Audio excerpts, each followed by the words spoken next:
अरे वारे कोकाटे, अरे तुम्ही असे कसे रे? हे निर्लज्जपणा झाला या सरकारचा. हे शेतकऱ्याला वाऱ्यावर सोडलेलं आहे ना. देवेंद्र फडणवीसला तर आता काय म्हणाव.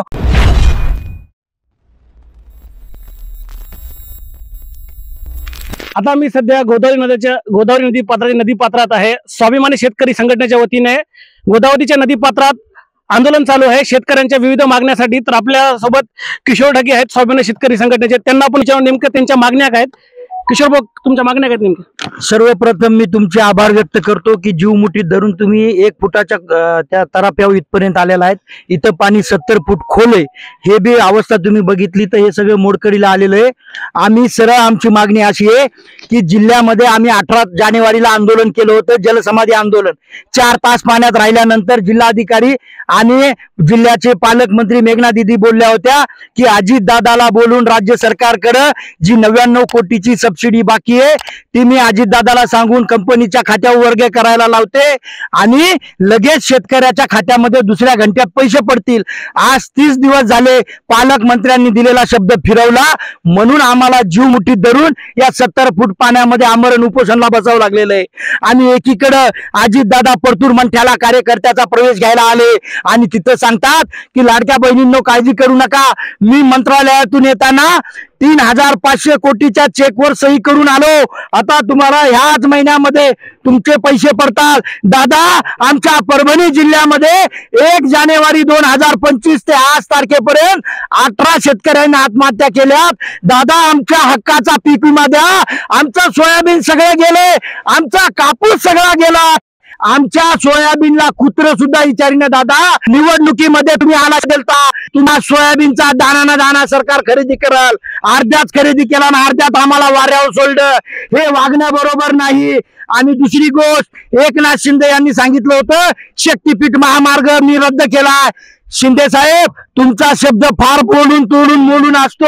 हाच का तुमचा शब्द की आमच्या भोळ्या बाबड्या शेतकऱ्याला फसवायचा?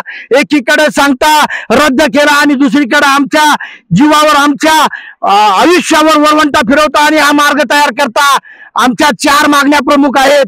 जिल्ह्यातला पीक विमा आजच्या आज मिळाला पाहिजे, त्याबरोबर शक्तीपीठ महामार्ग रद्द झाला पाहिजे, सोयाबीनचा दाना न दाना तुम्ही खरेदीचे, जिल्ह्यामध्ये शेती व्यवसायाला जोडधंदा म्हणून मदर डेअरी तुम्ही आणली पाहिजे. या 4 मागण्या आहेत. त्या 4 मागण्यापैकी सगळ्या मागण्या किंवा अर्ध्या मागण्या याच्यातल्या मान्य झाल्या पाहिजे, त्याच्याशिवाय आम्ही बाहेर येणार नाहीत. जर पोलीस बांधवांनी जर जबरदस्ती केली तर आम्ही या 70 फूट पाण्यामध्ये उड्या घेऊन जलसमाधी घेतो. हा आमचा इशारा राज्य सरकारने याद राखा. आमचा विमा तात्काळ आमच्या पदरामध्ये टाका, एवढंच आपल्या माध्यमातून यायला सांगणं आहे. तुम्ही अजितदादाचा उल्लेख करायले, अजितदादा कार्यकर्त्याला भेटायला आले, लाडक्या बहिणी शेतकरी त्यांना तेवढं गरज नाही. अजितदादाला आता शेतकऱ्याची गरज नाही. अजितदादा म्हणले होते आम्हाला निवडून द्या, 100 दिवसामध्ये तुमचं कर्ज मुक्त करतो, नाही तर पवार खानदान म्हणून सांगणार नाही. आणि दादा आता म्हणाले की आतरून बघून पाय पसरले पाहिजे. हे सरकार आता आमचं नाही, आम्हा शेतकऱ्याच्या पोरायला कळालेलं आहे. हे सगळे लबाडाचे लोक आहेत. हे लबाड धंदे करून, लबाड आश्वासन देऊन हे सत्तेवर आलेत. परंतु याद राखा, आम्ही बी शेतकऱ्याचे पोर आहेत. रात्री बेरात्री जाऊन जर शेतात जाऊन दारे धरीत असतो तर सरकारला बी वटणीवर कसं आणायचं आम्हाला माहित आहे. सरकारला आम्ही नक्कीच गुडघ्यावर आणू. नाही, कृषी मंत्री कोकाटे आहेत ना, कोकाट्याला तर बोलायचंच काम नाही. ते म्हणले की भिकारी बी 1 रुपया घेणं तुम्हाला आम्ही 1 रुपयात दिला. अरे वारे कोकाटे, अरे तुम्ही असे कसे रे? सत्तेवर आला, तुम्हाला निवडून दिलं आणि पूर्ण आमच्यावरच. अरे अरे अरे, हे वागणं बरोबर नाही. याद राखा, शेतकऱ्याचं पोरग तुम्हाला जिल्ह्यात नाही राज्यात कुठं फिरू देणार नाही. तुम्हाला कळकळीची विनंती आहे. आणि सकाळपासून इथं उपोषणला बसलोय बगर हान पाण्याचं.